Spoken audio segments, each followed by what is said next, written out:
విషయంలో నేను ఇంతకుముందు అదే చెప్పాను, మళ్ళీ కూడా చెప్తున్నాను. రావచ్చు, పోవచ్చు, సినిమాలు తీసుకోవచ్చు, సినిమాలు రిలీజ్ చేసుకోవచ్చు.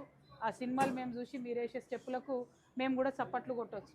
మా నైజాములో అన్నిటికన్నా పెద్ద కలెక్షన్ వస్తుంది మీకు. అంటే బేసికలీ సినిమా ఇండస్ట్రీ బతికేదే మన తెలంగాణ ప్రజల ఓట్లతో.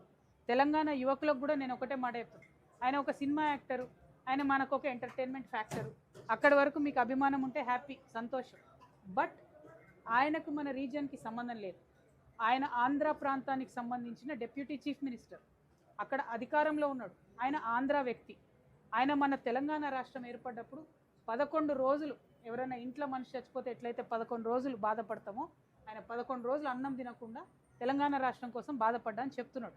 సో నేను మా యువ మిత్రులందరినీ, మా యువతులందరినీ, పవన్ కళ్యాణ్ గారి అభిమానులందరినీ ఒకటే కోరుతా ఉన్నా, ఆయన అక్కడ రాజకీయం చేసుకొని ఇక్కడ సినిమాలు తీసుకుంటే ఎవరికేం అభ్యంతరం లేదు. ఇక్కడ రాజకీయం మాత్రం తెలంగాణ బిడ్డలే చేయాలని చెప్పి మేము బలంగా పిడికిలెత్తి కొట్లాడి 1200 మంది బిడ్డలు చనిపోయి ఎంతోమంది ఉద్యమకారులు బలైపోతే వచ్చిన రాష్ట్రం. సో చిన్నపిల్లలుగా, యువకులుగా మీకు ఆ చరిత్ర తెలిసి ఉండకపోవచ్చు, దయచేసి తెలుసుకోండి. వాళ్ళు సినిమా యాక్టర్ల ముసుగులో వస్తారు, తర్వాత మన రాష్ట్రం మీద కబ్జా పెడతారు. అంతకుముందు కూడా అదే జరిగింది.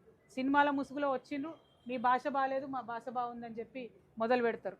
మీరు పుట్టినప్పుడు, ఈ యువతి యువకులు పవన్ కళ్యాణ్ ఫ్యాన్స్ పుట్టినప్పుడు మమ్మల్ని ఏడిపించిర్రు. మేము తెలంగాణ యాసలో మాట్లాడలేని పరిస్థితి ఉండే. అప్పుడు కొట్లాడిన మా యాసలనే మాట్లాడతాం, మా భాషలనే మాట్లాడతామని ఏమన్నారు అప్పట్లో. మాది నా నా నా ఊరు యాదగిరి, మా ఊరు భువనగిరి, నా పేరు యాదగిరి, నేను చేసేది దాదాగిరి అని చెప్పి తెలంగాణలో ఉన్న అన్ని ప్రాంతాలను అవమానించేటట్టుగా డైలాగులు ఉంటుండే ఒకప్పుడు సినిమాల్లో. కానీ తెలంగాణ ఉద్యమం తర్వాత సినిమా ఇండస్ట్రీ తెలంగాణ అటువంటి డైలెక్ట్ని హీరోలకు పెట్టడం ప్రారంభించి తెలంగాణ భాషలో మాట్లాడడం ఫ్యాషన్ అయింది. సో మా యూత్ అందరికి కూడా నేను అపీల్ చేస్తా ఉన్నా, he's an entertainment factor, enjoy his movies, see his dances, go to his movies, but politically he's unfit, he cannot come in to our state.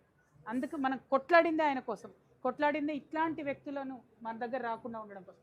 So రండి, పోండి, సినిమాలు తీసుకోండి, మేకప్లు చెప్పుకోండి, ప్యాకప్లు చెప్పుకోండి, కానీ మా సెక్రటేరియట్ దిక్కు చూస్తే మాత్రం ఊరుకునేది లేదు.